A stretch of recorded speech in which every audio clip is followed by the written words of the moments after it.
everyone! Oh, hello, it's Lorecrimes! Whee! Evening, How's it going, afternoon, everyone? gentlemen. Gaming. Who's moist for some elf lore? Don't preempt it, Hal. Before we get started, because I promised on the second channel, which I launched last week, that I have now revealed my face, no longer am I a hidden law criminal. I am now on camera, and this is me. So, hello, everyone. Andy. Yo, who the hell is that? Oh my No, God. I'm joking. never seen Imposter this man in Professor my life. Oak. No. Yeah. How is everyone? We all good?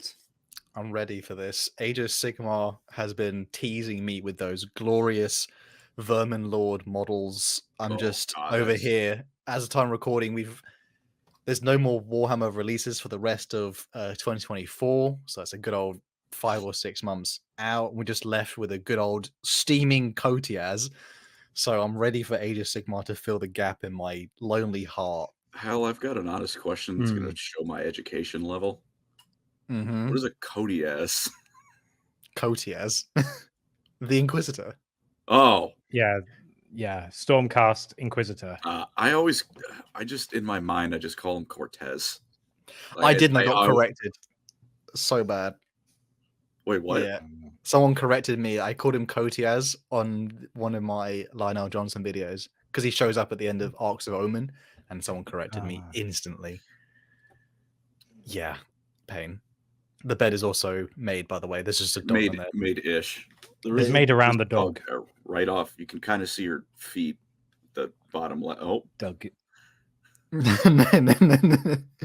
Just for Dog is good. for a little preface here, we are obviously talking about Age of Sigmar today here, boys. There are one of us is very excited about elf lore, elf sim. hello. The first video I ever watched of Colin's years ago, it sounds weird, when Andy asked us if we all wanted to join together for another channel just for fun, and we were like, hell yeah, that sounds like fun. The first video of Colin's I watched, the first thing I saw was an Idoneth Deepkin one. That was it, the elf Idoneth, the Idonussi or something. I was probably involved. I would say. I still enjoyed your 40k face reveal where you just had like spicy, was it chicken nuggets? Oh my God, that was like miserable. That was hell. Like, oh, you would have said your mate's going, hey, I'm on like number 7. Fuck you. Like, yeah. Yeah, it's because I puked twice during that. Oh no. Speaking of a discarded batch, though, just for preface, the question will be done at the end of the episode, but today we're going to go straight into Age of Sigmar lore. If anyone, one more thing, Andy. Before we do that, should we quickly mention the donations we've had before we start? Because we're going to be doing that in 20 minutes or so. Yeah, sure. Yeah, so the first one we got is from Bloody Shirt Music. Take shot every time the word elf or elves is said. You're going to die. About to say, that's going to be a lot. And another one from Bloody Shirt. He also gifted 1 Lorecrime membership. Thank you very much. Thank you, brother. And, Beastman from Sweden for SEK 20. He said that face needs some money thrown at it. Oh, thank you. This is the guy who's like, he knows a lot about Warhammer Fantasy, doesn't he? This is our resident fantasy expert. Indeed. Oh, thank you, Shane. He said very nice things. Colin does look very handsome today. The beard is looking good. I do need to go to the barber though. It's getting a little bit out of hand. It's harder to see on the the $20 face camera I have for when I needed one for Zoom classes. But I must admit, beards, mine always gets lopsided, so I have to like pull, because otherwise when you have a pointy beard it goes one side, not the other. Gravity is not your friend. If mine could just grow like an inch higher up my face regularly than it does, I would never need to shave again in my life. So you don't shave the cheeks? No, I do. I'm saying like if it could just end here, like more consistent, like all the way up to here. Would never. Do you have like the thing where it goes like just this? There's a gap next to the. There's like that's... little grows here. I thought that was a style thing. Goes again there. And then, it's not a style thing. And then I realized it's not a style thing. That's just whereas mine just like. It just grows like that, which is infuriating because I want my mountain monster beard. Bro, the temptation to immediately shave into like a buzz cut, grow a long beard, and get swole for no apparent reason and forget all responsibilities. But we do have a responsibility today, though.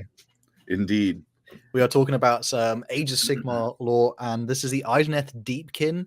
I'm not really going to go into it because Colin's primed up and ready to explain everything about this. If you are kind of new to Age of Sigmar lore, you're wondering why there's also a Space Marine 2 gameplay. That's because it's just come out and it's good. It's really good. Because why not? It's there. And I've got to show off how good I am playing as a Size of the Emperor heavy. So Subway Surfers. Yeah. 20 level 20. Get there. We're gonna get another video about the not a full reveal of what we're doing, just a little teaser about Space Marine 2. I have complaints. Yes, yes. Save it, yeah. It's an 8 out of 10 that's missing the 8, and I will say no more. We have some pre-recorded stuff coming up for all people. We saw some comments about people who missed some pre-recorded stuff. We're doing it again. Some pre-recorded. We're trying to get a nice balance of community chatting, but also pre-release, pre-recorded stuff. So like we're still trying to get our balance. DJ Beast just called me Chicago Bricky. I'll you know what? I'll take that. That is kind of. I mean, I'll live with it. Shout out to anyone who wants to, if they donate high enough, we'll write the donations on our foreheads. So we got that room.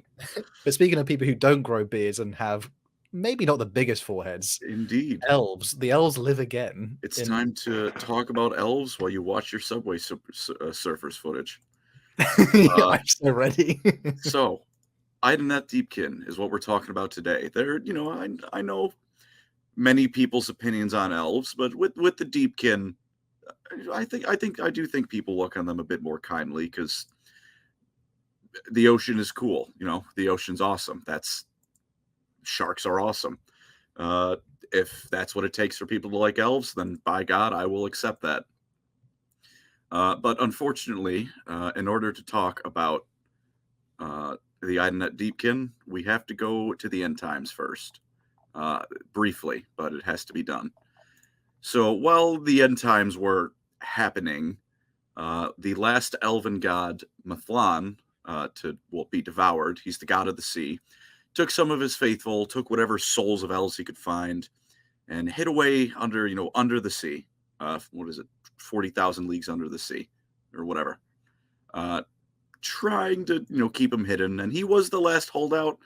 But when the whole world's getting devoured, you're going to get down there eventually, and sure enough, him and all the elves he sequestered away were devoured by Slaanesh, which is, as you can guess, a bit of a traumatic experience. With that, world blows up, yada, yada, yada. You've heard me complain about the end times enough. We eventually get to Age of Sigmar times, the Age of Myth, where Tyrion, Teclis, Malekith, his name is now Malarian, but no one ever calls him that. His name is Malekith, and Marathi just started beating the hell out of Slaanesh to make her puke up back all those old elf souls. Which, to be fair, was pretty successful. She was trapped, and thanks to their efforts. A little bit of Tzeentch was involved in that, but mostly their efforts. It was mostly the elves. Tzeentch saw a chance to weaken part of the great game and was like, all right, hey, elves, she's over there. And that was kind of the extent of his influence. And once they trapped her and, took out some trauma over their world blowing up on her a bit, they started taking elf souls out of her. The first were the Idoneth Deepkin. The word is Cythai. If anyone has any pointers on how to say that, I say Cathai. But if anyone has any, ideas, I got to shrug. How do you spell that? Cythai. Sakai, yeah. I say like Cathai, but I have no idea. It's a C, isn't it? So like Sathai. That's maybe. I feel like Cyan, so it'd be like Sakai or is it Scythe spelled wrong? Yeah, names. I say Cathai. There's plenty of other ways to say it. It's a fake Warhammer word for elves, so however you want to say it. Sorry, don't you mean elves now? No, I mean elves. I'm 100% confident that GW no longer calls them elves. They call them elves. Yeah, now, but you can add an A to the front of the word elves all you want. I'm calling them what they are. It's an elf. These were the first ones, Teclis dragged out of Slaanesh, though. And he started about doing what he would then keep trying to do until we eventually got the Lumineth, which was recreate the old high elves. He taught them about the old world a little bit, their gods, being like, all right, I know a little bit of Cain is still around. I think Assyrian was a little bit in Slaanesh. They're kind of still a little bit around, a little bit. He's doing everything he can to recreate the high elves to the best of his abilities. Problem is, they, like I said, being in Slaanesh is a bit of a traumatic experience. They were very withdrawn. They were clearly traumatized. They were resentful. They weren't opening up with Slaanesh, or like about what had happened, or up to Teclis or Tyrion or anyone really. And Teclis was like, he would interview them and try and find out. Except he's a god, and apparently, he's gotten a little bit less afraid to throw his weight around, I guess, as it were. So when some of his small question, so when they drag the souls out of Slaanesh, are these like essentially high elves and dark elves that like reincarnated, or are they literally like they have memories of like the old world, and then they're kind of dragged into this new setting, which is like nothing that they recognize? They're for the most part like reincarnated. There are a couple that have some like memories. For example, Eltharion, he's back with the Lumineth. He, I believe he does remember being Eltharion the Grim. So he's like a special case there, but they're not Idoneth yet, though. They're just elves at this point. Yeah, they're not like the proper. This group of elves will become the Idoneth, but at this point, they're just kind of elves. Idoneths for the discussion's sake. Yeah. Although I think some of them might theoretically, at least the ones initially at this point, they were taught about the old world, and some of them might have had flashes of memory, like some of the Stormcast Eternals do. So I think it stands to reason some of the Idoneth might have. But for reasons we'll get into, you don't hear about most of those stories because of what happens to them. So we'll get into that. But yeah, Teclis trying to deal with them was made some of them go a little bit insane. So they withdrew even more. And at one point, they just all became just afraid for their lives, because Teclis's therapy tended to end up with a corpse when he was done. So, like, he wasn't trying to kill them. He was trying to figure out where he went wrong. But it was kind of like viewing the entire future Idoneth populace as a lab experiment, for lack of a better word. So when he tried to correct something with a being's soul, that most people don't live that kind of thing. But they didn't turn out the way that he wanted them to be, so he kind of ended up inadvertently treating them terribly. He wanted his glorious like image of what the high elves were in his mind, and he got a bunch of elves that had the mother of all PTSD. Damn. Yeah, not great. At one point, they all decided, these Sithai, whatever that word is at this point, we gotta go. We're leaving. So they fled into the ocean of the mortal realms, which along the way, they stole a lantern from Teclis. That's a magical lantern. It helped him draw souls from Slaanesh, because they felt that if Teclis still had that, they might be able to find, or he might be able to find where they fled to. So they just nicked it on the way out. Teclis, for his part, was going to kill all of them for this. No holds barred. He was just going to kill all of them. But Tyrion, he's cooled down a bit since between settings, and he was like, hey, maybe you can hold off on that. Maybe don't kill all of these elves for the sake of, them not turning out how you wanted. Which remarkably restrained for the less angry brother. For the guy who pulled the sword of Cain, a remarkable restraint. That really is like the guy who's like the least sensible of the group telling you like you need to calm down, and so you've really gone too far. So it's like, damn. I like to think he's had a little bit of character development after the end times. Like maybe things can be solved without stabbing them. Not being funny. Imagine like if the apocalypse happened. I'm sure all of us would go through some sort of growth arc at some point. At some point, unless you're Nagash. He's gonna come up later. Don't you worry. He's not growing. Growing in power, of course, for such is the power. Such is the power. Oh no, Nagash, my Nagash grow until Tomb King. I appreciate I do have to address a comment immediately in the chat. Thankful. This dude is actually on my case. He says, "How getting that Idoneth GF tentacle from under the table, Sweet brother? Brother, no." I must say, like, Oh my Thanquil God. is a fairly new addition to the crew, but every time we see any of the messages, the Thanquil puts up their foulest gold. stuff. Foul, but great. Such is the power of Thankful in the comment section. Appreciate you, brother. Thank you. And but you might be wondering why is the ocean your first pick for choosing to hide? It when it actually does make some sense. Teclis did still teach them, some magic and stuff before he decided they were on the exterminatus list. So they use that to help them survive under the sea. Of course, that doesn't quite answer the question of why. That's more so how. The reason as to why is because, first of all, if you don't have the magic or you're not suited to surviving down there, ocean pressure tends to kill you. I mean, what is it? Isn't it like it's like thousands of atmospheres down at like the bottom of the ocean floor or something? Enough to give you a minimum a headache. At maximum, crush you into a ball. Yeah, enough to where minimum headache, maximum you're not resurfacing. I do have a question Maximum trash compactor. about the Idoneth. Do they breathe underwater? Do these ones like evolve to breathe? Between their magics and now them like evolving, they breathe underwater. Do they have? Oh, They I always wondered, just like, flat out live under the sea.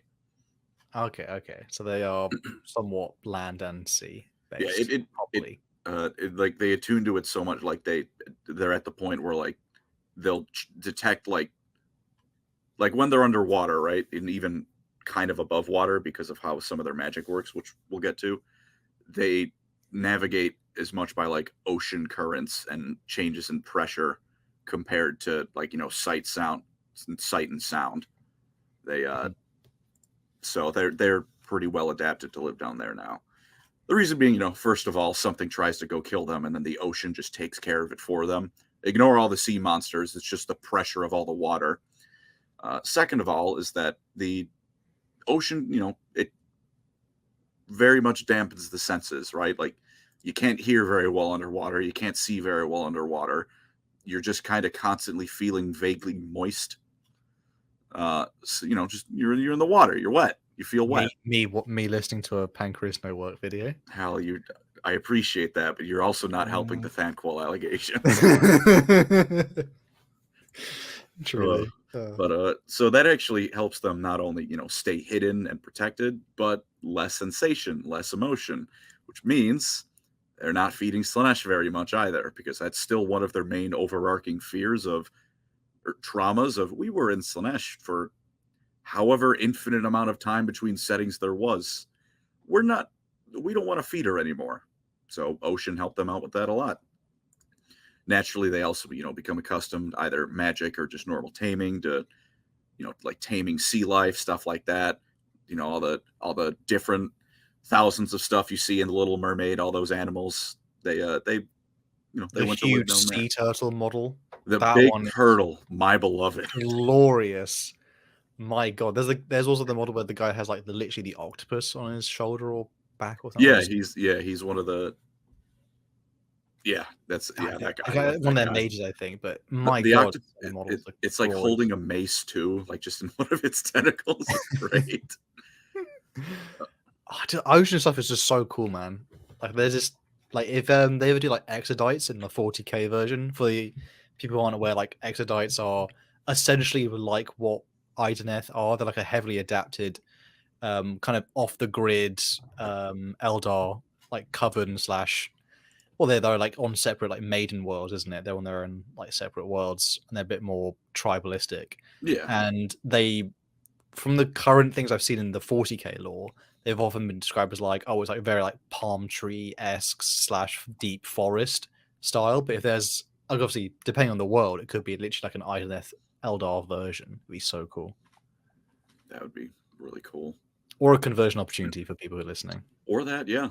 Take some Idoneth, put them on a Lizardman model, and you've got an Exodite. Oh, God, don't tempt me. I can't afford another army.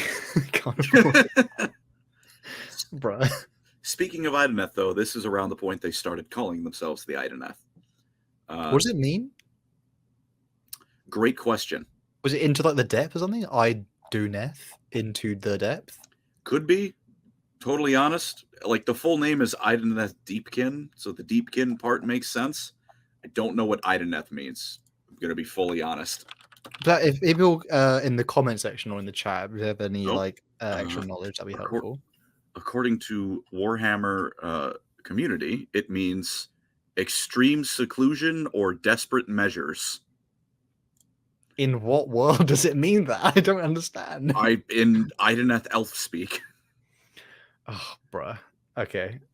Thank you, GW. Okay. Once again, the naming conventions are not always. Tell me what it means to fulminate someone. I mean, ultramarine, but it's not actually the actual color ultramarine. There's a different shade of blue. They're like slightly different blue, but they're kind of cool. I did a very short video on them because they have no lore, but they're kind of cool. Not really, but it's fine. What actual color is the ultramarines? Ultramarine. No, they're not. Like, isn't that that's the joke? They're not actually ultramarine blue. Oh, just you got us on that one, Andy. Oh, good lord. Yeah, I did that now. They didn't learn that Tyrion had told Teclis to, chill the hell out, so they stayed hiding. They rejected, these new gods, and they tried to call out to Mathlon again, who was busy being dead in Slaanesh. So that didn't work out, and now they've got no divine aid. They don't really even have a society, so they kind of have to work from the ground up to recreate their own society as best they can. They try and recreate Mathlon, which they moderate amount of success with. He's not back, but that if you've seen that model of the dude with the ocean cape that looks unbelievably gorgeous, it's called an Eidolon of Mathlon. So they can call upon some level of power relating to him. Because again, it's like I assume in Age of Sigmar, the warp, or not in the warp, sorry, like Chaos Realm still exists in some way that they can access, and then obviously belief manifests. Those rules they're still in play here. So as this happened, they were finally able to all right, we're reasonably safe from Teclis. We're alone down here. We're getting used to the ocean. They also looked in and accepted that they might have been a little bit corrupted by Slaanesh. Not necessarily like the obvious Slaaneshi corruption. Just you spent eons in a chaos god, you're probably going to come out wrong. I guess like Drukhari aren't corrupted by Slaanesh, but they look different to not regular Craftworld Eldar. In some way, there's something darker about them and twisted. Yeah, like something is not right. And sure enough, there were two problems. One is called Malachi, something like that. Mallachi. This isn't Malekith. No, this is not Malekith. It's unrelated. Which is wow. They really spread their wings on that one, didn't they? Who knows? Which is the less prevalent problem, because this only happens to a couple of them. But when it does happen, it's basically the Black Rage. It just happens sometimes to some of the Idoneth. Very few of them. It's just it starts as the Black Rage and then ends in I believe, quote, savage debauchery. So not pleasant, but again, it doesn't happen that often. There's no cure for it, kind of like the Black Rage, unless you're Mephiston. It just happens, and when it does, it's like, well, that guy's gone now. Nothing we can do for him. Is this like the really rarely talked about GNC problem with the Raven Guard, where they get extreme depression? I forget about that. Yeah, I forget that one because they never bring it up. Well, their default state is moody depression. You can barely notice. Well, the Raven Guard have moody emo depression, but then the Imperial Fists have kind of nihilistic. I don't care. I'll just die. The Imperial Fists are defend autistic. a wall and I'll die. Yeah, but it's In the good goes way, uber. It's no longer fun at that point, which is a shame. And to be fair, surely the Ultramarines have what would the word be? Accounting tendencies. That must be a gene flaw, surely. Like, they're really boring to talk to, but like they're really cool. Like they save me money, but they're also really boring to talk to. They're very efficient, but all they talk about is their taxes. That's it. Yeah. Speaking about paying some taxes, what a here, gameplay footage. Oh. I have to say, yeah, just the controller disconnect on the screen there. We did have some. No, donations. it's fine. It's fine. To, yes, I'll put them up now. And there's so a donation. Copy Grounds, Fortnighting gifted 5 Lorecrimes memberships. Thank you very much. Hell yeah. We also had one from Donkey Man USA for 5, whatever that is. Rereading End and the Death. Take a shot every time Dan Abnett writes Dark King. I'm not gonna lie, that after a while that did get a little bit grating. Again, don't do that. You're going to die. Parker Summon for $10 says, when can we expect a Transformers dedicated Lorecrimes live stream? The new movie is coming out soon, and it arguably has a much bigger impact in pop culture than Warhammer. Just saying, that hurts. Shut up. That's sad. That's disgusting. Mr. Milov, Bulgarian something, being an expert on Subway Surfers featuring 4. He is not wrong. He's not wrong. We got Caleb Collins with the $2. Techless screwed up more than Magnus could hope to. I'm gonna just call. Yeah, I like that's false on that. Hang on a minute. Hang on. That's crazy. Techless is what Magnus. I'm not being funny. I just did a video on the war and the webway, and I was very clear to be like, "Hey, Magnus screwed up for not just like the war, but for everyone who ever travels through the warp for like 10 millennia." That's bad. Also, I can't see how Techless can compete with that. Techless maybe should have just let Tyrion be dead, because the flame of Middenheim should have been left alone. There, yeah, it should have reasonably so. Like, I get it. I probably would, in fact, maybe consider sacrificing a city for my beloved family, but I think Magnus slightly gets a bit bigger because he ruined the webway and therefore ruined the entire future of the human species forever because of that.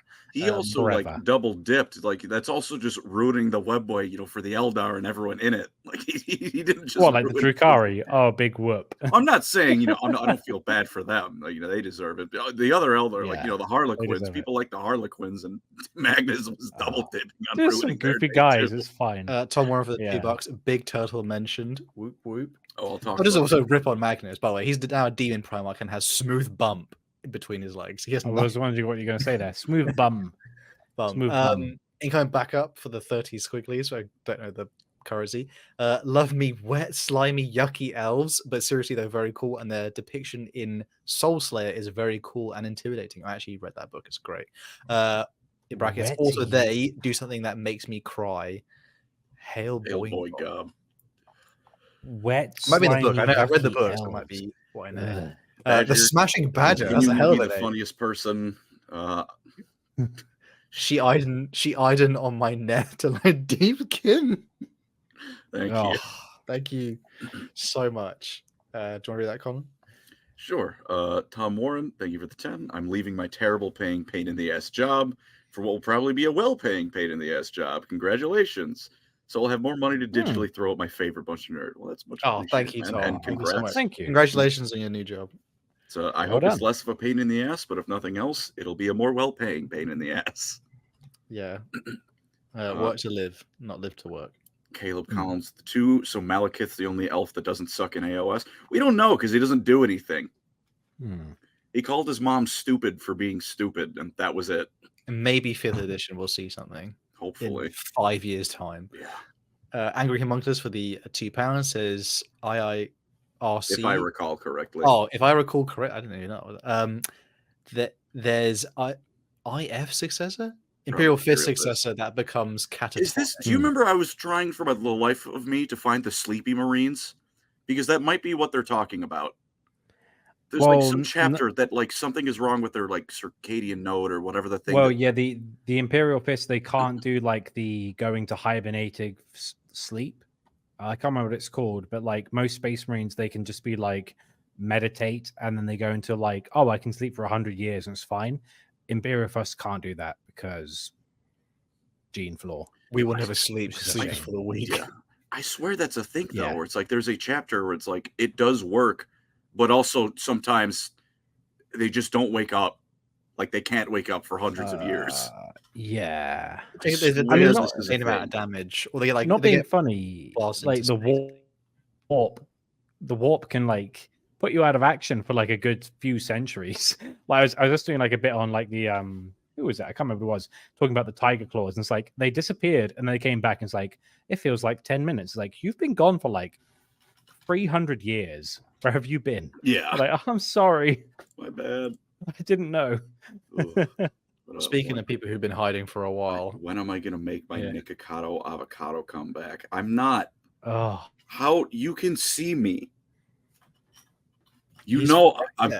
not that big. not being funny. I had a look at the video and I was like, oh, he hasn't put up a video in like 8 months. I'm like, I understand how he did that. It's impressive, but it's still like, whoa, my word. is that thankful again? It Yes, must that be was Thankful. Thankful He's like, again. Yeah, bro is diabolical. Shirt off, Colin. No, Colin's talking about elves. Let him enjoy this. One last one. HB Love, thank you for the 2 BGN. IDK about catatonic, but we need narcoleptic Marine. That'd be funny. That'd be hilarious. The Kabandha's Mighty Schlong of Sickness. Is it weird that I find Snake Marathi more attractive? You know what I'm going to say to that, so I don't know why you bothered, but I do thank you for the donation. You know what my answer is.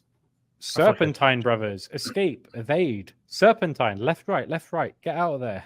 It's Plastic dangerous. bag, I'm not moving. But speaking of the Idoneth, they've been hiding away for. I guess it was this is Age of Myth, right? This is like so this is years. they've been doing this. At this point, this is still early on. Like there's still the next flaw they figure out they have, which is when they have a kid, only 1 in 100 survives past infancy, and that's because, as it turns out, 99 out of 100 are born with a soul that withers away within days of being born, which is a slight issue. So they tried to fix this. They tried like everything they possibly could, magic, like doing that, physical method, anything, which none of it would work. Their children kept being born with, again, 99 out of 100 very withering souls. Is this a side effect from the Slanesh stuff, I assume? Yeah. Like that, and also, Teclis not quite making them 100% right. It's like it's a bit of a mix. Damn. Really is Teclis's fault again. Hey, this one, you know what? I'm coming to the defense again. I'm just gonna say it. I think recreating a race from scratch. I think the fact he got this far was pretty impressive on the first try. The other gods seem to be all right. They did it fine. Yeah, well, the other gods didn't have a race that was all in Slanesh. Literally. Yeah, literally. Wow.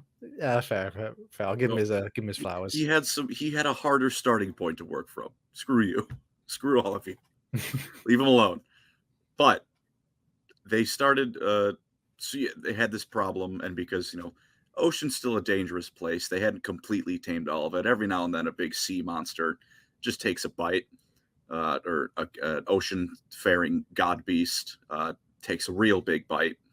Oh, because this is the era where like there are things that exist in the world which even give Nagash and Sigmar like trouble. Yeah, this is the era of like, it's like those beings, like the background fluff will be like Nagash and Sigmar could barely beat them. The Chaos Gods were wary, even if they were around, they would have been wary. The Idoneth didn't have any gods to turn back to. So they were still at this point. So with that, there were pretty constant losses, which is why, in addition to the most of their children not making it very far, eventually got to the point we are now in Age of Sigmar, where there's only one remaining of these Cathai, which is why I was saying most of them don't remember who they were. It's because they're dead. But they did find a solution eventually. Get the souls of something else, put it in the Idoneth Deepkin. They won't die prematurely. Now, I know this is a little bit Dark Eldar is creeping back in, but to their credit, they started with animals. Like, we don't want to just go around murdering people if we can help it. So they started with animals. Problem is, animal souls would only buy them a couple days. So instead of the infant dying in a week, the infant has 10 days to live. So eventually they bit the bullet and started raiding the surface, the people who lived like on coastlines, in order to get souls that wouldn't, would basically patch up their souls. And it works a lot better. I'll say that. The problem is that even with that, for a million different reasons, really, you could, if you're me and favor to elves, you go, well, human and dwarf souls are not enough to keep an elf alive for as long as they normally would be. You could do like there's just incompatibilities. This is an elf. This is a human. Clearly, those souls, you're not just supposed to jam one into their body. It doesn't grant them the full lifespan they normally would, but it still gives them, years and decades of life compared to the, a week an animal might get you. So with that, they started being able to actually live with the rating of other people's souls. And they would take anyone, like humans, dwarfs, orcs, the Sylvaneth, if they could find any. It would empower them to have a somewhat normal lifespan. And Is it it was not like you know how like in the Dark Eldar or Drukhari in 40k, they take particular interest in taking other Eldar as like slaves because they're more valuable. Is another like elves soul like more valuable? Is it more compatible, or is it just again like it's just they're born deficient and it's constantly drained? Like Slanesh or something is draining a soul on them no matter what. So it doesn't matter who it is. It doesn't really matter who. I do believe elves are a little bit they're more compatible, but it's still like they'll still take anyone. It's just a matter of how many souls they need. So it's like is their currency form in a way, like Pretty so like the elf soul is the highest currency, probably reserved for like the wealthy, and then the other ones are cheap. I don't think it's outright currency. I think like some of the Realmstone stuff counts as currency, but it is like they do definitely. Some people have the choice. They have the choice pick. Although that being said, I'll talk about their caste system in a bit, but the elite don't actually need those souls. The elite of the Idoneth Society are that 1 out of 100 who have have the good soul, and that's not random. Like they can, the full soul ones can possibly make full soul children potentially. But I think it's chance. I think it's more of like it's like a 1 out of 50 compared to a 1 in 1,000. Yeah, 1 in 1,000 or 1 in 100 chance. Damn. So it's still not great. But they have a solution now. They do still look, and I will give them credit. The Dark Eldar see this as a feature, not a bug. They go, now we get to raid and enslave people. This is perfect. Now we have a biological reason to be the worst. Always the optimist, the Drukhari, or the Dark Eldar in this case. Yeah. It's just more ways to torture. It's good for us, I guess. Yeah. The Idoneth they do still look for cures, because let's even put morality aside, having to constantly raid people for their souls is a dangerous proposition. So even ignoring the fact they're killing people for it, it would be safer if they didn't have to do that. So they do still continually look for a way like completely out of this. And are they still secret? Are they they're not like well known? This moment they are. So at this point, it's still most just for survival. But as time goes on, more Idoneth are born. They start wanting to expand. And Age of Sigmar has this thing called realm gates, which is it's like how you travel between the realms. The Idoneth have their worldways, which are basically underwater realm gates that let them go across all the mortal realms. Oh, is that like how like the land when in Nagash's realm, underworlds and like afterlives, like when a culture has an afterlife, it creates something in the realm, and then they actually can be connected to other afterlives of different places. And I'm guessing this is like an ocean thing where like oceans are somewhat connected. Mm-hmm. Damn, it's big. Because again, the Age of Sigmar map is just like as big as you want it to be. So pretty much, yes, functionally infinite. Damn. So yeah, they're moving out now, and at this point, they start forming different enclaves because they have a growing population, Eventually, there's more and more differences between those Idoneth who are coming about now. Like, for example, do we want to ravenously expand and just kill anyone we can because we deserve it? Or do we want to be, we're still going to raid people, but keep it to the minimum needed to survive? So they start spreading out across the realm, spreading out across, different enclaves that have their own specializations and whatnot. They're still mostly secret. The thing is, a lot of the times, like, have either of you guys played Payday 2? Yes. When you just give up on stealth? You start going for the cops, yeah. Yeah, that's the kind of stealth the Idoneth had, which is, it's not stealthy because they're just quietly sneaking in and grabbing a couple of people. It's stealthy because one day the village is there, the next the people in the village are not there anymore. Everyone is gone. I'm just going to say that Payday 2 may well have one of the best video game soundtracks of all time. And when infinite ammo comes on, it's like, how are you supposed to stay stealthy? Not being funny. You're not. No, it's just, I'm going guns blazing. I like, and then I started shooting the Danny DeVito meme. Like, that's how it is. Razor blasting. Razor Mind is one of the best songs ever made in gaming history. It's like what's the one from Metal Gear Rising? Red Sun.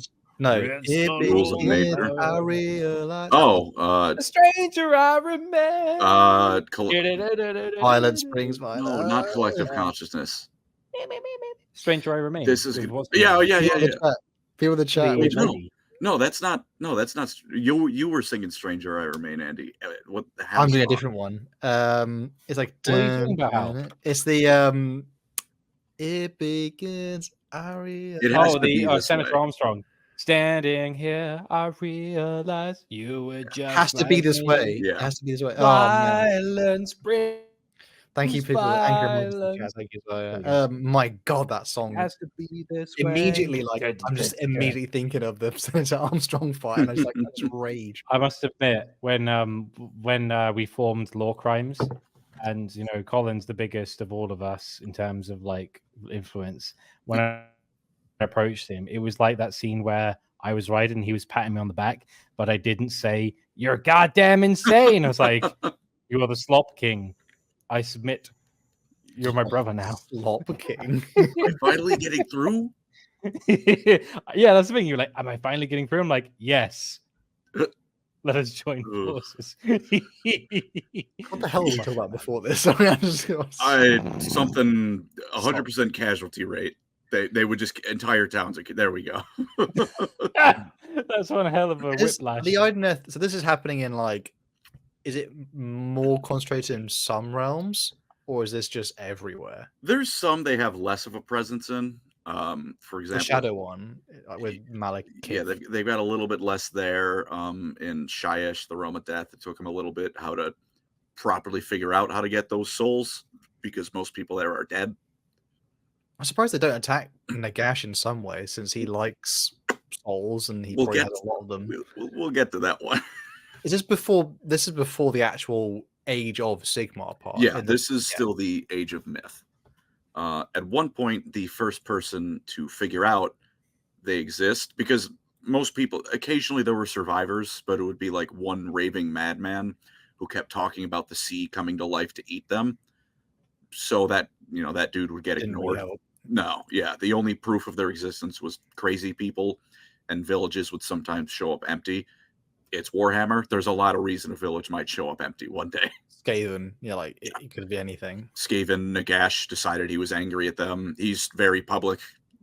So there's anything that's still there. Yeah, or anything. Like it's still like Age of Sigmar for the average person, especially at this point. It's good compared to what comes later, but it's still like, like medieval-ish, Renaissance-ish times. Could be the plague, could be a whole number of things. Maybe they just decided to move somewhere else more profitable. So no real proof of them yet. The first one, although the powers that be, had some suspicions. Sigmar, he had some ideas something was in the ocean, something dangerous, but he had a lot of problems on his plate. Forming civilization, dealing with Nagash, Gorka Morka. He's got bigger things to worry about, so he didn't look into it at this point. Alariel found out at one point, when the Idoneth attacked some coastal Sylvaneth, and she happened to be nearby. And since she's a goddess, I also forgot. They have memory-altering magic, the Idoneth. So that also helps. So even if you survive, there's a decent chance you don't know what the hell happened. Is it the mists, isn't it? They often use it in like mist form. Yeah, that's part of it. That's part of it, yeah. So when they attack, like mist like comes up from the ocean and people are like, what the hell's going on? Yeah. And then if anyone lives, they're like, where did everyone I know and love go? Damn. What happened? But Alariel's a goddess and one of like the 8 goddesses of the mortal realm, like major ones. So she's immune to it. And ever since she found out, the Sylvaneth have been on guard of the Idoneth, but most people still don't know. So Sylvaneth, they did keep the secret in exchange for the Idoneth in the realm of Gyran life, dialing back their attacks a bit.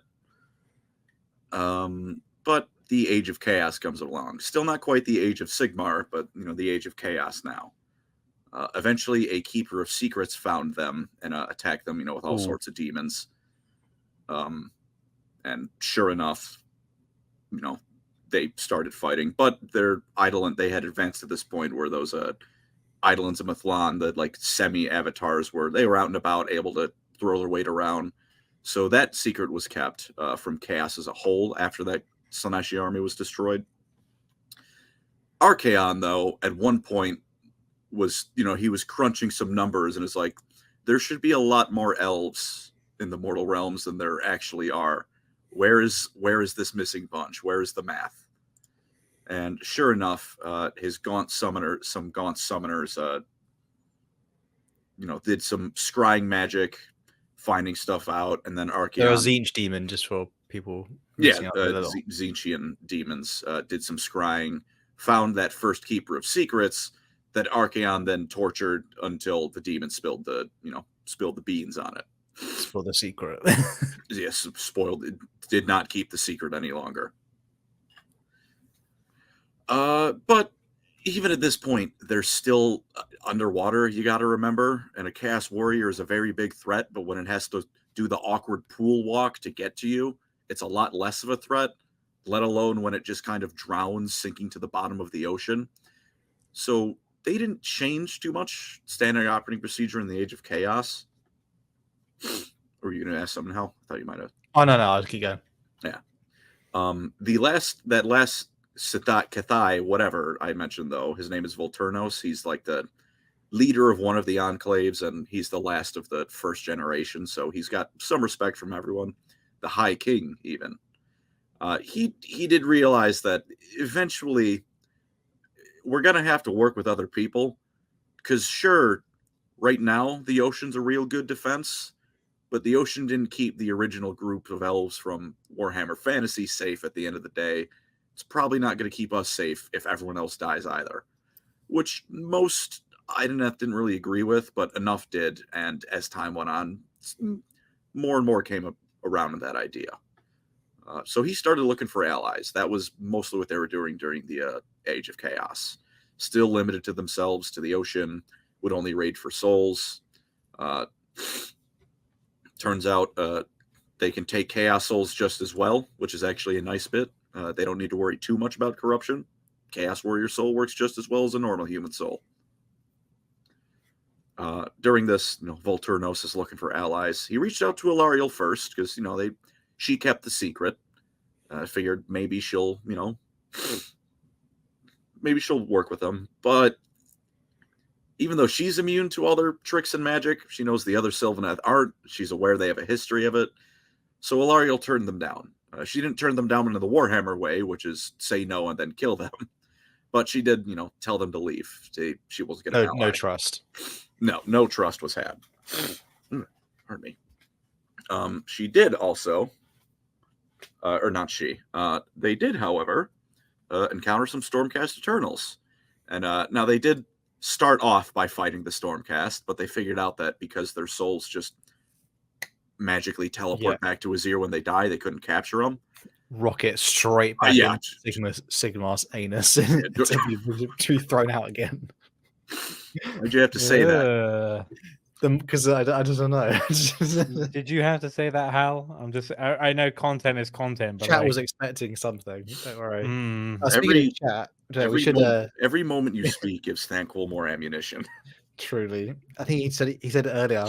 He wants to trick me into saying the certain word with a hard R. So thank you. Don't do that. And I've seen the donations; they're horrid. Speaking of donations, though, Andy, is there another set? I believe. Oh, there's a bunch. Here we go. I'll mention the first couple. So we got Joseph Pollard. I thought Andy was blonde for a long time. Handsome but blonde. I'll dye my hair if you want. If you donate some money, I'll go blonde. I'll Ken up. No, bless you. Ken Thank you. Catastrophe. Next one is Caleb Collins. What's a worse potential plot? More half Eldar / human hybrids or Primarchs having kids? Also, Collins rocking the Dale Gibble look / hairline. Dale Gribble from King of the Hill. Oh, which one's Dale? I think I know just from what he said. Sorry, Colin. Dale is the crazy conspiracy one. Oh, is he the one? He's like blonde. No, he's like blonde, and he's got like small eyes. No, I'll put an image of him in chat. Thankful I'm not doing anything, brother. Lord. No one from Caleb Collins. I apologize for inspiring. Oh, him with the hat. Preg in chat. What does that even mean? Male pregnancy. Male. Okay, right. Yeah. Don't ask. Seahorses. Someone says something about seahorses earlier. I bet. Donkey Man USA. Bless you, Colin. Donkey Man USA for the $5. Poured out for Ingo Peck, Alpha Legion first captain. Drongomaticus just left him stuck under the Imperial Palace. Truly. What was the thing, Andy? Is that he left him next like a destination mine thing where like I have not read The End and the Death yet. It's one where like if he moves it explodes. I have all three. I am going to read them soon or listen to them soon. I've listened to all the Horus Heresy but those because I had like number 2 and 3 from a deal, and then I had to wait for number 1 and I only got it like a week ago. So now I can get round to it at some point. I'm not gonna lie, it's really hard to care about a single Alpha Legion character more than like the Legion. Cassar is cool from the character. No, what's the one? He's like a loyalist Alpha Legion who's fighting within the traitor lines, and he's like, we're fighting the Sisters of Battle, but we don't really want to because we're really loyal. Anyway, another one from Caleb Collins. The second shortest has the most reach. Nice. Is that in reference to us or who's the second shortest? Who's the second? Wait, how tall are we all? Again? 5'9". Fun on me for being short. Because Eli's the shortest. Oh, Eli, boy, for people wondering, Eli is currently on holiday at the moment, enjoying a nice time. Caleb Combs again. Thank you, brother. This is Nagash L, D tier, Hayden, Seeker, Idoneth are S tier. Fool. They truly have fooled him for a little while. I'd like to take the last one if you don't mind. H. Mielov with the 2 BGN just said, Lord Cunnilingus. I think he's referencing me. Thank you for that. So, Cosmic Study has an HP Lovecraft cat. We're not talking about we're not talking about the cat. It's free sustenance. It's great. That meme about it is funny, though. I won't lie. It's the can we rename something after in honor? Yeah, can I name my Titan in honor of my cat? That's just a picture of my cat. It's funny with the music. I do love that Zoom chat or whatever it was during lockdown where it was like a congressman or something, and he was like, he had a cat. Filter. He's like, I just need to clarify, I'm not a cat. I'm like, I'm sure they get it. We understand. All people in technology is still comedy until you get asked to help. So, like, truly the worst. So the Idoneth currently at this point, they're reaching out. Yeah, they're like, yo, you guys, I haven't heard from us in a while. Remember, I was like, yeah, didn't you kidnap thingy? Like, nah, I wasn't me. Yeah, see, that's they're dealing with that, making a couple allies a little bit. Go forward a bit, and Nagash is doing his funny ritual thing as he tends to do. The Necroquake. Yeah. So he'd known from the beginning souls are disappearing. He's a very good accountant with that kind of thing. Didn't know where. As it turns out, the Idoneth and Shyish had altered their magic a bit and used it to harvest even souls that have been dead for a very long time. Or souls of undead beings. Vampires, Night Haunt. Which, Nagash isn't happy with that. But at this point, he doesn't know. No idea. And then someone accidentally drains an entire ocean in Shyish. Would anyone like to take a guess who could fuck up so badly they drain an ocean by accident? Is it Manfred? No. Skaven character. What's his Yep. name? It was Thankful. Yeah. Accidentally drained an ocean, which did flood I'm Skaven learning. Blight with zombies, by the way. But that's neither here nor there. And with that, Nagash kind of looked over to the hole where an ocean used to be, saw a bunch of elves flopping around like dead fish. They don't actually flop around when they're out of the water. That's a funny mental image. And was like, there you are. And around this point, especially with Nagash, they're now on the super murder list because they've been stealing souls for centuries, and he had no idea who was doing that. Now he knows. So his response to this is to now purposely start emptying seas in Shyish, and every time he finds Idoneth in one, just try and drown them in zombies. Shout out to Nagash for being 100% a consistent character. Just immediately being a real one. Pettiest bastard ever. Like, he's like, they sold a few souls. I'm gonna drain oceans because that's my only thing. That's my shtick. Like, that's his only thing. Like, the dude is never inconsistent. He just straight up will, like, I'm just gonna be immediately petty. And if there's a puddle larger, there's any bit of body of water larger than a puddle, I'm gonna immediately nuke it with undeath magic. If this is waist deep or more, it's going. So at this point, the Idoneth got desperate because, Nagash is now trying to kill us directly. And this was during the Necroquake stuff, so he's ascendant. So they changed their policy a little bit and would much more commonly ally with the forces of order. Never super close, but enough to get the job done, fight a battle, then everyone goes their separate ways.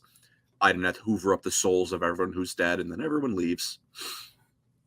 They'll even work with the Lumineth Realm Lords a little bit and Teclis, although they still will avoid that one as much as they can.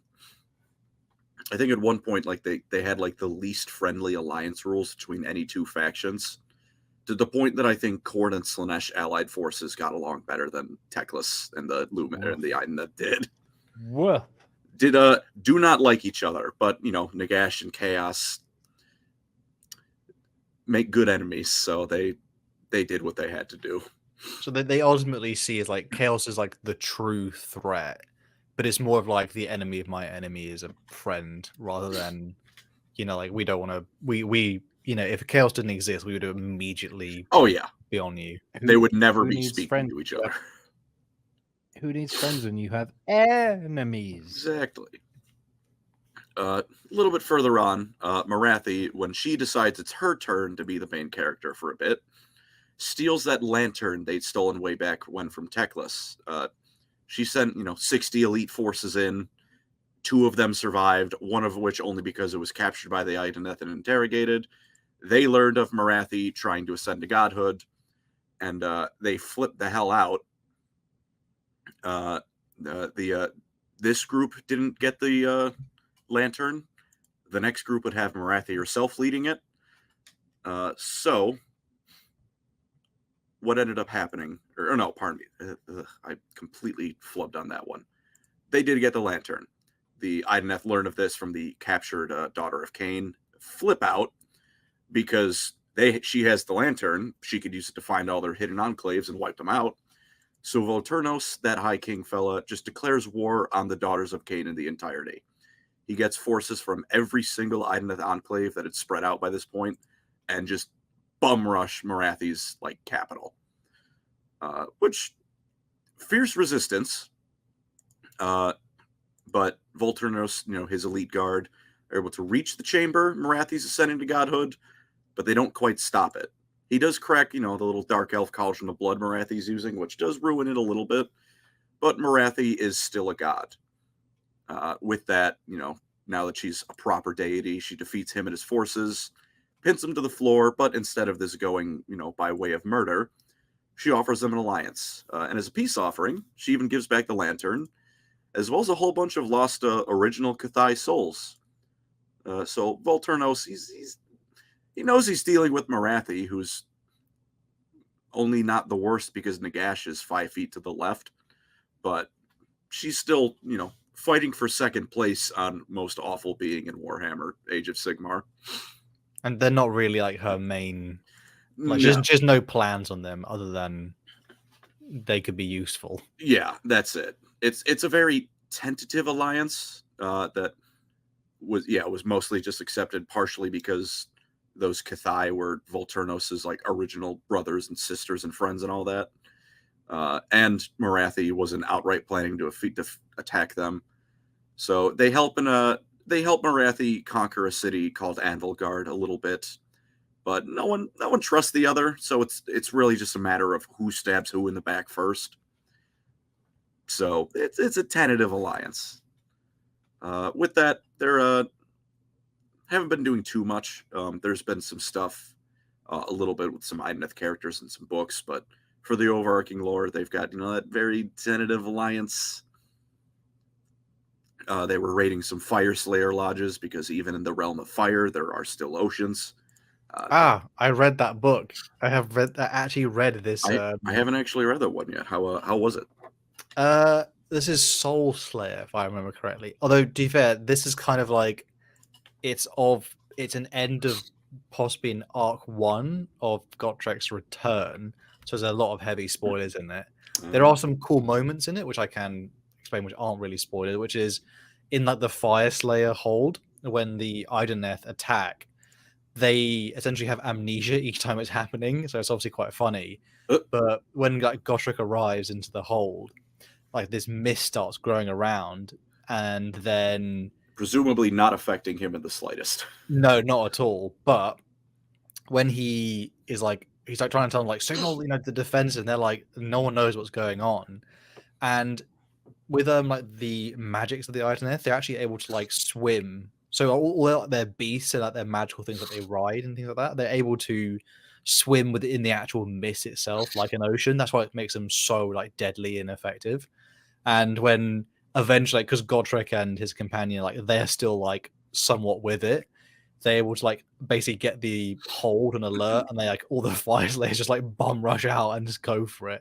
And they attack the hold like a couple times because they wanted to take the soul of Gottrek, because they realize he's basically a reincarnation of basically a god. No spoilers for that stuff, but they think Gottrek is a reincarnation of a god, and then if they were able to somewhat extract that soul from Gottrek, then they would like have basically a ridiculous supply. There's a cool things it mentions, like some things they're in their cities. If not outright cure their condition, then have such a battery of soul juice that they don't got to worry about it for a while. It was enough for like at least one enclave to be pretty much souped up. Set. Yeah, not like all of them. But there was something cool to about Idoneth cities, particularly how a lot of them, like obviously being on the ocean floor, they're very much like coral, and places are like shaped into their buildings, which is really cool. They often have the souls of their, like, if you're wondering like what happens to their dead, it does go explore into that book how they have the souls of they don't consume the souls of their own dead, which is very interesting, because obviously it's like in a way like sacred to them, and that's one of the things they wouldn't touch. And I think you mentioned about they do have a caste system. You might explain that before I go any further. I do have that. Yeah. If you'd like. Yeah, they've got three very clear, distinct castes, and then kind of a fourth one. But as of now, the fourth one only has one guy. So that fourth caste is the original Cathai, which again, due to war, accidents, also like age, only Volturnos is left. But he's they're kind of like they're above the rest. They're they're the what is it? More equal than everyone else, or however that phrase goes. Some are more equal than others. Yeah, some are more equal than others. They would, in theory, be above everyone else. There's only one guy. He is the High King, though, so it does still hold. But going from the bottom up now, we have the Namarti, which are those vast majority of the Idoneth who are born with incomplete souls that need to be constantly topped off. Super pale, short lifespan, don't even have eyes. I think the Battle Tome mentions like they got like 30 to 40 years in them, but they can, like the Dark Eldar, like keep replenishing their souls with more souls. So they can live for a while, but you got to put the work in to do that. Next up is the Achelians, the warrior caste. Those are the fellas on the eels. So if you ever see, you see an elf riding a fish or a shark or big turtle, my beloved, that's an Achelian. That's why I was saying earlier, like they don't so much need like the better souls, because those are the lucky few who are they're good. They don't need the soul magic like necessarily speaking. And then the last one is the Isharan. Those are the magic users and the priests. Yeah, they I believe they're also like composed of the ones that are good soul. So those are the three major castes of the Idoneth. Were you going to add something, Hal? Because I was going to talk about like that mist, that Ethersea, if you didn't. Oh, I finishing on the last part of that, which is because of like interesting enough, they don't consume their own dead as like a big faux pas. Mm-hmm. So they to stop their souls going to Slanesh when they die, because that still happens to some elves, they actually like store them in like sort of sea beds of it's not a coral, but it's kind of like flowers, but not really. Like like an ocean, like vibrant flower based thing, and they're like considered like sacred grounds. Like the most and like the best job ever is being a guard for like one of those places, and they are quite mysterious because they're like mazes. You can get lost in them, but they're essentially like sort of graveyards of their honored dead, and there's obviously quite a lot of them, but most of them would never touch. You would never touch. Like if to touch it would basically be you'd enact war on all other Idoneth. Yeah, they're going to kill you. It is not worth it though. But they do have like their cities are pretty cool. There's one more scene in the book which is like in an auditorium, so they have stuff there.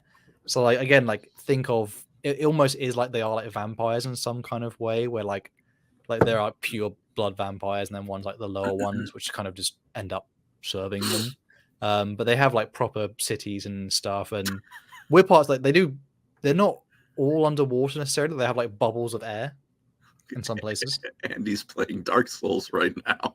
On the screen, just rolling and rolling and rolling. It's just I'm just saying that like when you're the only Chad alive, you've got to like give them some kind of time to respawn, and it didn't work. It was just I and then I'm down. It's really sad to see it. I get it. I was in that situation before. Sometimes all you got is roll. Sometimes was it damn Subway Surfers, but Gotrek is in the police force. Is the police officer? Oh yeah, kind of yeah. It was that was actually one like the better Age of Sigmar Gotrek books. I found, just because the Idoneth characters in the book were quite interesting, and they have complex politics amongst them, because obviously once you have like a big social caste and like caste system, there's obviously big players in the game and things like that. That's mostly just parts in the book. If you want to again, like there are really cool battle scenes in the Mist though, if you want to talk about the Mist. Yeah. There was one last thing on the caste system. There's a bit of some lore flubbery, which is that I believe the army books mention that Namarti caste is born without eyes. A short story has them once they reach puberty, they get their eyes like ceremonially cut out. So hopefully whatever happens in 4th edition will clear that up a bit. Take a stance on that one. I did have one more question. You mentioned, is it the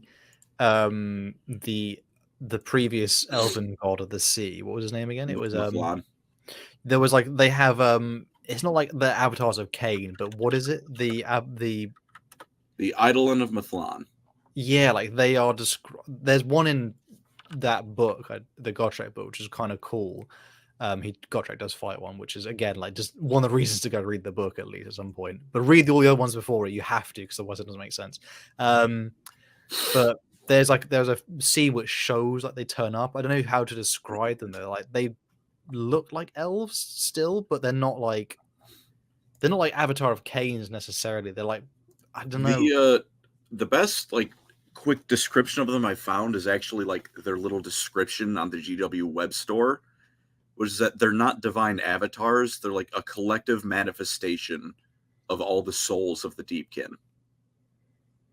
They're kind of like, they're I don't know what the equivalent would be in like a 40k sense, because again, it's not like an or an incarnation of the Yannari's like incarn thing, or an avatar of Cain necessarily, but they are pretty cool when they do show up. They're sick when they show up. It's like explicitly not a god. It's in the image of Mithlon, but he's not around. Yeah, they're just basically Super Saiyans essentially. Yeah. But the mist. They call it the Ether Sea. So it's just part of how their magic manifests. And the way it works is they basically take the ocean with them to the land. Now you could still, you can still walk, breathe, all the normal stuff. You don't even have to do, like I said, the awkward pool waddle when you're trying to go somewhere. But your breath, might make bubbles, shipwrecks, coral will just randomly start just popping up spontaneously. And even sometimes if they are really driving it in, though, it can cause like sensations of pressure and potentially even drowning for someone completely caught on, like, unaware or unable to counter it for whatever reason. But for the most part, and for the sake of the game, it's not going to drown your enemy army. So every Idoneth Deepkin battle on the tabletop doesn't start with you going, and then you all drown, I win. It's not that powerful. But its other effect is part of it. It does, that mist starts creeping forth, and it lets them act as if they were still in the water. Yeah, cool. Which is why an eel cavalry is an option for them, rather than, they take the eel onto land, then it just kind of flops around. It is, for all intents and purposes, they're acting like they're in the water on the land. Like they can swim. It's like zero G, isn't it? Kind of like, yeah. You can take a cavalry charge vertically, like from above you. They could, like, obviously, you can't really do that in real life. That's not, we don't have Ether Sea magic, but in like the lore, they could be swimming around. Like they're not bound to 2D like a tabletop army is. They could be swimming up, down, from behind, below. And it's only them, like their enemies don't have access to like the free floating stuff. No, they could. I mean, in theory, if they learned how to use that magic, they could. The Idoneth aren't teaching that to anyone. So good luck. And it just lets them do so much cool stuff like that. Just, again, swim out of the oceans as if they're still in the ocean. And honestly, like Idoneth, thinking about them is kind of terrifying in the same way like a lot of Lovecraft stories are, because I know one of his things was like Innsmouth, right? The sea. Yeah. So it's like these eyeless fish elves coming out of the ocean to kidnap you, take your soul, kill you. It probably horrifying, the Idoneth can be when they're portrayed right. That's just a regular weekend for Hal. Shadows of Innsmouth is truly my weekend. He loves his Innsmouth Riz. The DW's Hal's hometown. Thank you, brother. No, because when it describes it in the book, it's like when it happens in like the intro prologue to like just a random village, and it's generally like very terrifying because people don't know what happens to them, and then suddenly they're all like snatched up or people are killed, and then you just have amnesia about like what the hell happened to my entire like life. Yeah, I like that aspect of it. It's generally quite scary. Yeah, and it's and even like if that concept isn't scary, Jaws, a shark. They bring the sharks with them. I take bite. I love it. It's Although before we keep going, shall I read out the donations? Or Yes, the sure. Destiny? There's only a couple things after this. Okay. But Donkey Man USA said, "And you're gonna love it when Big E fights Horus in a Yu-Gi-Oh duel." I love I'm that's sure I actually will. technically canon, like in some way. TTS was a prophet. Oh man, incoming backup here for the 30 squigglies, was what we're calling it. Thank you, brother. Because I just remembered that Gotrek was straight up immune to the Idoneth mind magic. His advice for Malineth on how to deal the magic was be built different and then punch a shark. I think I remember in the book, his whole thing is he just says nonsense and he just keeps walking because he just thinks it's all nonsense and therefore it doesn't affect him. Like his belief in it. Caleb Collins Gotrek is wonderful. $2. When will Nekos invade AOS? Yeah. Oh no, no regret. Oh god, that's some cats things I'm too normal to think about. Can I go for the $2? Thankful can use AI to make Hal say gamer words. Do not No, do that. do not do that. I promise you. Like generally, that may cause problems. We're not gonna have a bridge moment for Hal. Caleb Collins. Two again. Thank you. Who's more arrogant, Gotrek, Fulcrum, or Vegeta? God, that's a tough one. There's a passage where Gotrek admits everything comes and goes, like even the dwarfs will die. So he has occasional humility capacity. Fulgrim, he's not really capable of it anymore. No. Vegeta has some. His best moments are when he kind of is slightly more. Vegeta dies and he'll shit talk you from the afterlife. Yeah, he knows that Kakarot's better than him though. He does admit that at the end of Z. Yeah, it was a cool moment. Smashing Badger again, the best name. Thank you for the €2. Tom Warren for the £2. $2. Sorry, thank you. Lorecrimes should do a Lovecraft stream sometime. Maybe we'll have to do it all in one episode, just because otherwise it will be poor torture. It'll be a lot of Hal. And to be fair, we also did the what was it? Lovecraft gods versus was it the Emperor?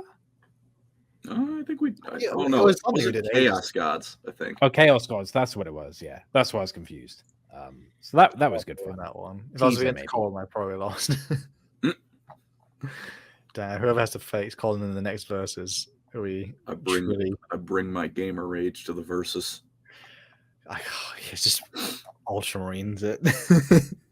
That one, you had the uphill battle there. The Ultramarine. I thought I did all right. I tried my best.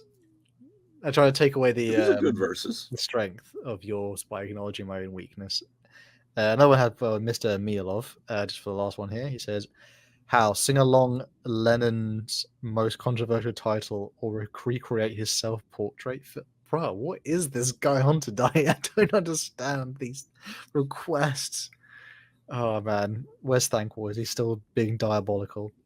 The Idoneth Deepkin, though, at this point, but to look at their culture and stuff and their cities, like their cool magics and stuff like that.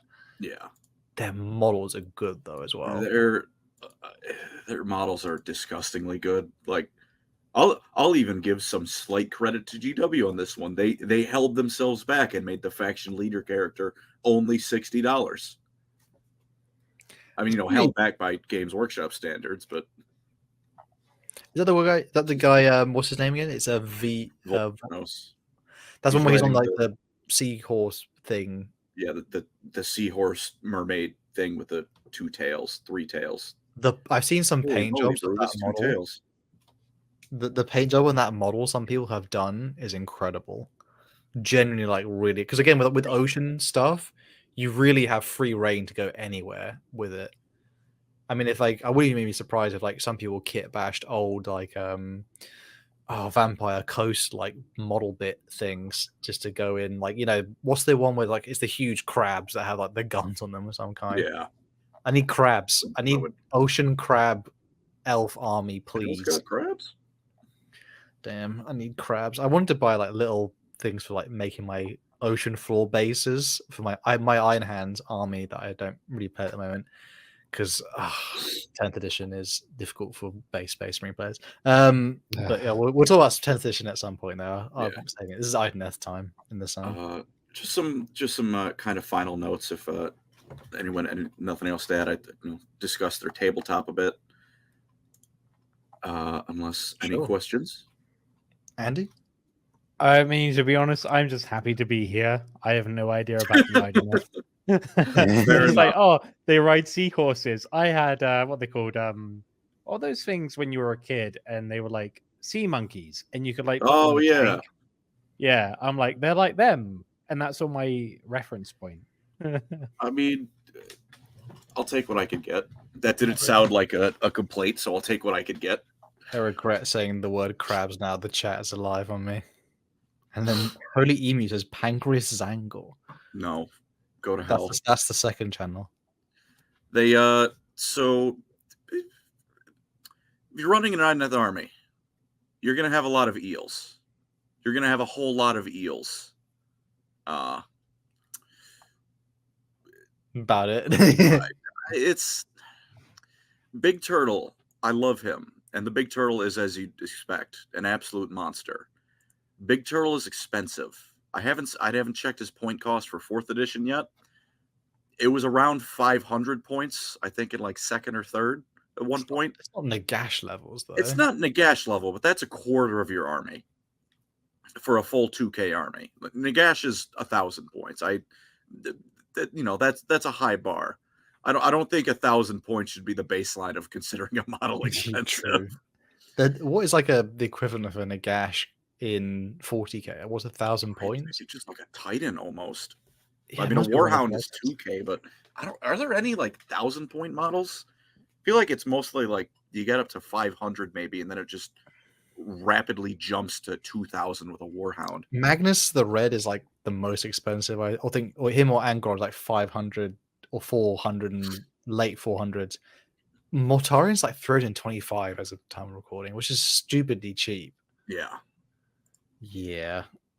So thank you, Caleb Collins. So you're gonna see a whole lot of eels. You got 2 different variety of eels, so that's cool. But they're. I don't want to go out and say anything is bad. I'm looking through, a little bit of that old video I made for them for tabletop stuff. You do have a lot of options. Get into melee range, close the gap with. You do have some range territory. You've got and it's the best possible kind of range, which is just they strapped a ballista to a shark. I cannot compliment whoever made that decision enough. That man, that woman, whoever made that choice, whoever they may be, give them more money. They do have a bit of a limited range though. For example, the Namarti Thralls and Reavers. I believe they're the same kit. No, it does not look like they're the same kit. But your baseline infantry is essentially these 2 kits. You don't have a terribly large amount of options, but at least personally, you've got a pretty decent amount of characters to choose from. The Eidolon Mithlan can be built in 2 different ways. Volturnos can be a normal king. Again, Big Turtle. I know I'm very biased in that, but Big Turtle. I know, big Turtle, 100%. Like I look at Big Turtle, and then the fact they only have 18 options available to choose from, one of which is the faction pack, and another of which is just a shipwreck terrain piece. It just fades away because the Big Turtle is great. I fervently look forward to Big Octopus. Suffers from the same problem of like it's the Space Marine thing in Warhammer, and then Eldar get absolutely left behind in terms of like model releases. But yeah, I feel the Idoneth are somewhat popular though, which is deservedly so. They are popular, and it is a solid roster. Like it doesn't look like they don't have like they've got what they need to be a proper army. We didn't Leagues of Wotan it here, where we got half of an army still waiting on the other half any day now. Still waiting on a lore book. Arthur, shout out to Arthur Bones, getting a damn immortalized piece of his own body because for a faction that doesn't even have a lore book. My God, is that one book not out yet? It's not out yet, but God. We did an episode of on the second channel I did called Fixing 40k, and he was the first one because Leagues of Wotan, it's too obvious not to pick, and it was like at the time we recorded, all they had was a couple of models and 25 community posts on Warhammer Community, and the book hadn't been released at the time of recording, and it was just like a tweet, and it had been deleted. I'm like, oh, this is great. Right, like Good with some lord. factions, there's a little bit of like I feel like there's some copium in something, like, and that's just personal taste with like certain things. Idoneth, I very much love, 'cause I love like ocean style like looks to things, and I've always been like drawn to that. So even some people may not gel with it as much. I just feel like the Leagues of this is not an Leagues of Votan episode. The huffing of the copium is the strongest when it comes to Leagues of Votan. But we'll have to say that for its own episode, or when we bring on Arthur to talk about Leagues of Votan, and then it's like a 5-minute video. I love Deep Rock Galactic. That's not Warhammer 40k Votan though. That's literally not even the same franchise. Well, loving Deep Rock Galactic is all that's carrying the Votan for 90% of people. Bruh. Rock and Stone. Thank you, brothers. Can you subsist off of Rock and Stone? If you can live off of only that, go play the Deep. I can't even say the Leagues. You couldn't We're even just gonna call them Deep Rock Galactic. Where did Votan even come from? Who gives a crap about Votan? Like the name. No one's like, you know what, I'm gagging for, you know what? At some point, not a single soul when, none of this is happening. I'm gagging for a fucking Leagues of Votan / People wanted the squats back for a while. Let's not pretend there was as an nothing. allied force. Like, let's be honest, that there doesn't were deserve absolutely to be an people army. who wanted a squat army back. Yeah, all three of you. All three blokes, one in each continent, begging for that. And we're over here, sitting over here, barely any. Where's your Phoenix Lords, huh? Where's your Phoenix? They did. Man, GTA 6 still might come out before we get all the Phoenix Lords. Phoenix Lords back. Fuck you. Oh no, I think they, again, like with like Age of Sigmar, they got opportunity to really cook with the Idoneth. I do think they showed up in some recent campaigns I saw, and particularly there's one which is related to the realm, which is Nagash's one, where they kind of, it's just showing like the nature, like basically the city, which is kind of half supported by the Stormcast Eternals, was being attacked by forces of the forces of death, and the Fire Slayers end up joining the forces of death because they get paid off, and then actually the Idoneth Deepkin end up joining the forces of order as like a sort of tertiary extra force, but they never truly like align with anybody else. But it is cool to see them though. I do wish there's a bit more. Again, there's the character book, isn't it, for the King guy? I've seen that as a character book. So people want to go explore into that. That's like a good option if you're like, oh, I piqued my interest, and I think it's on Audible. So if people just want to go listen, you got an option. Yeah, you don't have to. You had your primer today, so if you want to go straight into it, with a lot of Age of Sigmar stuff, you can just kind of, you don't really have to like Horus Heresy timeline, like where am I? You just go pick up anything, like with a 40k. Other than that, I don't think I have much more to add to the Idoneth. I hope to see more of them. I hope there's more of them, although I'm content with where we're at now, the storyline. If they need to take a break so the Skaven can have their time to shine, I'll admit, I don't mind putting off the Idoneth stuff a little bit longer. But in the future, once the Skaven and everything is all good to go, get some of the Sea Elves out. Come on. Ocean-dwelling elves riding sharks is awesome. It might be a while, because I think they'll probably do a next edition of like Malekith's return / yeah, whatever the hell he's been doing, please.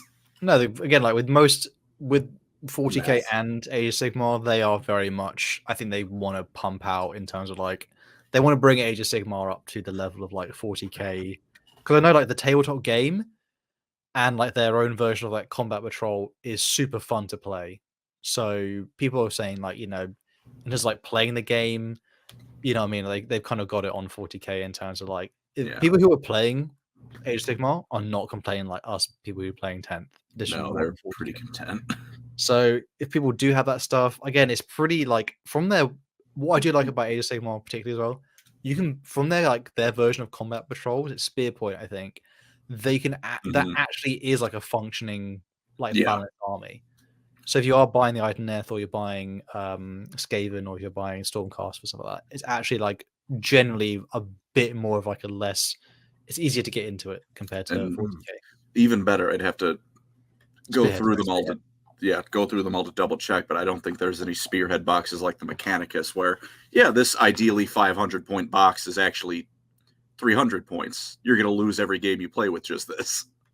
Yeah, I played against Admech recently. This guy, I hated it. The guy had like twice as much that I had on the field, like more than twice the amount, just because they're so undercosted. Unless they play Caradon Overlords, they need help. Some dwarves, the Fire Slayers need more help. the dwarves need help in. Dwarves need a lot of help in Age of Sigmar right now. Anyways, to finish off though for today's episode, thank you everyone who did make it this far. Obviously, please do like and subscribe if you haven't so far. Andy is going to quickly there's the dog on bed is being made. We will as we Dog. dog put the things in the chat for the dog. We will today be going over for at the end now the question of the week. Andy, I think Andy, you have the previous ones. Okay, so the last episode was our discussion of the Space Marine 2 primer, and the hashtag was DLC. So this was a hashtag of like, what would you add into Space Marine 2? The first one from Stephen4937 said, hashtag DLC, pulling from the archives, sees the majestic return of Gorguts Ed Hunter, fan favorite, who turns up just to steal someone's hat again. Yeah, that'd be a nice That'd be crossover with Dawn of War 2. No, 3. Oh, that's 2. Oh, it is 2. Dawn of War 1 and 2 are or 1 and 3. God, what's his name? Oh, it's gonna piss me off. How can I not think of his name? The orc from Dawn of War Brothers. Not Orc Among Us. the one who from Dawn of War 1, he's very iconic. Oh my god! That's why it's pissing me off, and I don't remember his name. The freebooter? Dawn of War 3 orc. No, it's the freebooter is the Dawn of War 2 one. No, it's not Piss King. Yeah, Angry Homunculus. Piss King. Oh my! Because I had you, Hal, voice a Dawn of War. A while ago, yeah. I don't remember his name. Oh my god! People quickly looking on their Yes, it's the orc that joins. That is Gorguts. No, it's Captain Bloodflag is the one from second Dawn of War. Gorguts that's why I was thrown off. Like, of course. Can we get stupid from Dawn of War 1? The orcs stupid.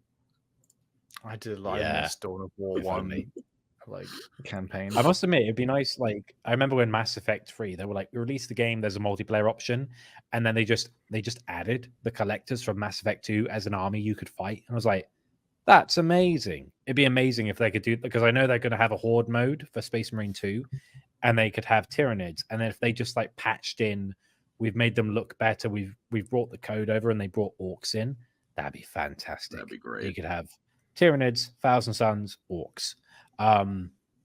F Glassman N said hashtag DLC, one idea, let us fight orcs again, maybe even a knob fighting in the war in game 1, reforming the remains to get to fight Titus again. Another idea, let us go to a demon world, Dead Sky, Black Sun, made Medrengard sound like a really interesting and bizarre environment, and it would be really cool to navigate such a strange world. I do enjoy the Yuri. There are moments in the Uriel Ventress books, and that was definitely when I was just like, it's weird that like these Ultramarines are present on like Perturabo's homeworld and he's not involved, but it's kind of fun. Yeah, Uriel Ventress books are a weird one to me. They're so hit and miss. So you got the Choo-Choo train, especially on that book. You got the Demon Tushu, and then the Thomas the Wank Engine. The Monkey Lucy. Thank you for ever bringing that, Graham McNeil, you twisted individual. I do like your work though. And the last one we had from Fanquil and Bone Ripper, hashtag DLC, you get to see Titus find a remaining old one. He then tells him about an ancient weapon called farting on my roommate's door. This will allow the Necrons to become alive again. Titus will then kick the Silent King in his metal nuts while doing the giddy, destroying the Necrons forever, as it is foretold. Lovely. The idea, like the old ones tell them that joke and they laugh so hard they become organic is so ridiculous. Like, I enjoy that. Shout out. If people are wondering what that is about, just type in farting on my roommate's door into YouTube immediately and you'll understand the absolute, like, okay, if you can watch that video with a straight face, you have no soul. Hey folks, it's Andy here. We forgot to mention the question of the week during this recording, so I'm going to tell you it now. So we came to the consensus that maybe we should say the hashtag is #wet. What makes you, quote, wet for Warhammer? I'm so sorry. Also, we've had a couple of donations recently. So we got one from Deacon83 for $4.99 scribbly boos. Since there isn't a bunch for 20k, at 20k subs, we should get someone to shop your faces over the taking the hobbits to Isengard video. Well, that's an idea. God, we'll have to recreate it live, or we'll sing it all in unison. Probably not very well, but we'll do it. We probably should do something special for 20k at least at some point. Yeah. KettoCon as well. Next versus, whose outer context clips are the worst? I mean, maybe we should do like next versus just straight up lore, like actual who we are. Like if it's just Andy versus Eli in real life, like who's the better person? It'd be hilarious. No, and KettoCons again for the Idoneth isn't as bad as Scavelsy. Oh, bro, the brain rot. We are. I mean, I'm not going to complain about whatever someone else is saying. I haven't got a leg to stand on, but like that is particularly that is on point. Appreciate that. Thank you very much, Colin, for the Idoneth sort of deep dive there.